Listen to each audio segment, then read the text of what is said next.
So today I'm going to share what I found to be the single biggest reason that patients drop out from maintenance care after they've already started. And it wasn't what I thought. I learned this from some pretty brutal feedback I had from a patient once. And I'm going to share that with you so you can benefit hearing it from me and not having somebody tell it to you and just like stab you a little bit in the heart there. So just to kind of give it a little bit of context, my approach to maintenance care has changed a few times over the years. It probably will again in the future, I'll be honest, because I'm still always learning. There's still always new ways to do things.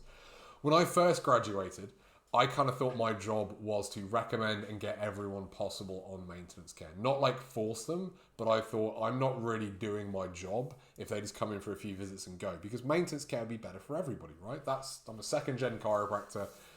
That's how I was kind of raised. That was my approach to it. And it meant that I always approached the report findings with a slight uncomfortable feeling in my stomach, even when I got good at it, because I was worried it was going to come across like a sales pitch. And I was worried that patients were going to feel like I was pitching them on this because it would suit my bottom line. And I didn't really like that. And what I ended up doing was changing my approach completely. So instead of talking about it there, I just made it all about them. So I spent years focusing on how do I make this all about the patient? How do I find out what matters to them? Put this in their terms, their goals, talk about the emotional impact it's had for them. Make it all about that and show them that I'm going to stand next to you as a trusted guide and we're going to walk through this together and we're going to get you back to what you most want. And then along the way, where appropriate, I would bring up the concept of maintenance care. And I found that worked way better because I wasn't talking about this until I'd already earned their trust. I wasn't bringing it up right at the start. And I was doing it in a softer way. And patients just had an easier time talking about it because they go, oh yeah, that makes sense. I'll think about that. Not everyone did, obviously, but a few more people did. And then fast forward a few years from that, and the Nordic maintenance studies came out, and suddenly we started going, oh, okay, like actually maintenance care is not right for everybody. There are some people who seem to do better if they just come in as and when, because we're putting them in a passive state when we talk about maintenance care, when we put them on that plan. Unfortunately, they came up with this great questionnaire that allowed us to identify those people quite accurately. So I went, great, patient-centered maintenance care is here. And I'm not recommending it to absolutely everybody, and I'm not recommending it right at the start of care. And I'm really focusing on tailoring the initial course of care and making that all about them. And I thought I was doing really well. And then I ended up meeting a patient for a drink. Long story short, they were in the coaching business as well. We got chatting about things, said, oh, we should like go for a drink sometime. And eventually we did, and we did that. And we met up a couple of times outside the clinic. And I'll never remember one time I thought we were just going to meet and catch up. And we ended up talking about my clinic a lot. So they ended up sharing a lot of unfiltered feedback on how things were going. And one of the things they said, because they'd seen quite a few other practitioners before, both chiropractors, osteopaths, that sort of thing. And he said, because I'm going to be honest with you, when I first came to see you, I thought, oh, wow, like, this is great. This is exactly what I wanted. He's like, and you started out so well. I'm thinking, started out so well? Kind of implies I dropped the ball somewhere. And I'm listening. He said, because you made it all about me. It was all about my goals. What we were going to do there was like reassessment to check that we were on track. And he's like, I loved it. I'd not had that before. But then and we started going on to maintenance care. And he's like, that was kind of working because I'll be honest, after a bit, you just became like everyone else.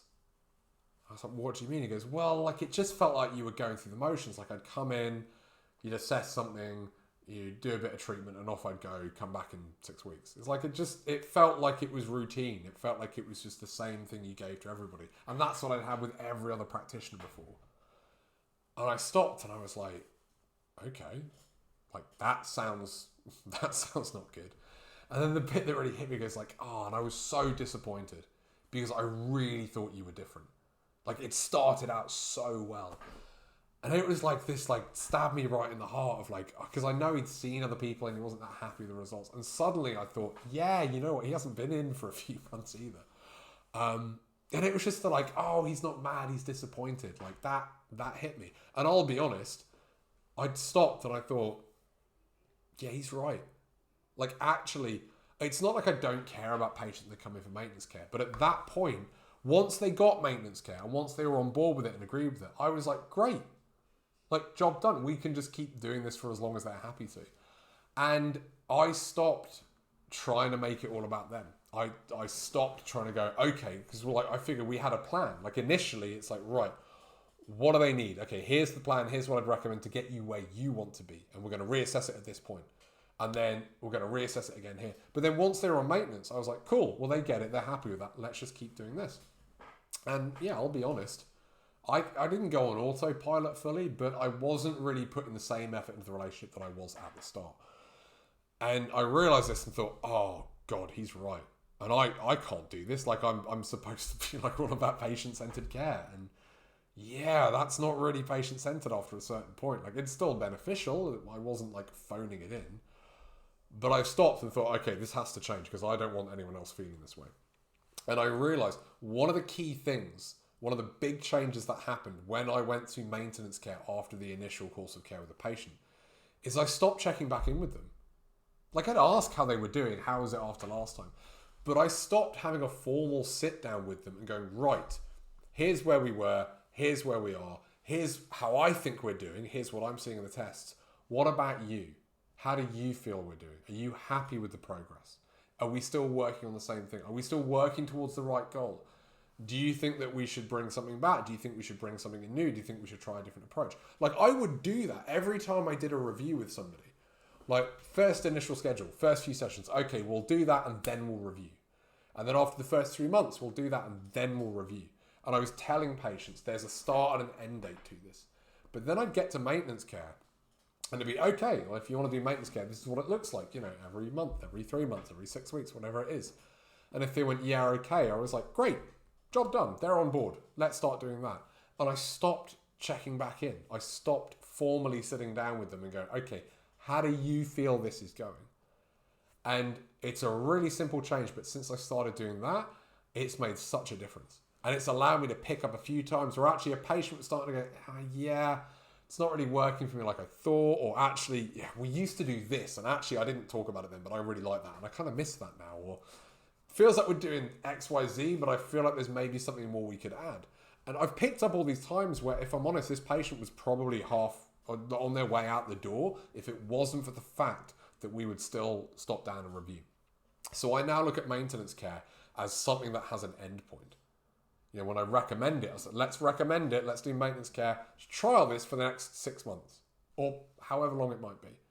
And that end point doesn't mean that at the end of that, we're done. It means at the end of that, we're going to stop and have the same conversation again. And I'll check back in. And if you're happy and I'm happy, great. Let's continue for another 6 months. It doesn't have to be 6, but a set time.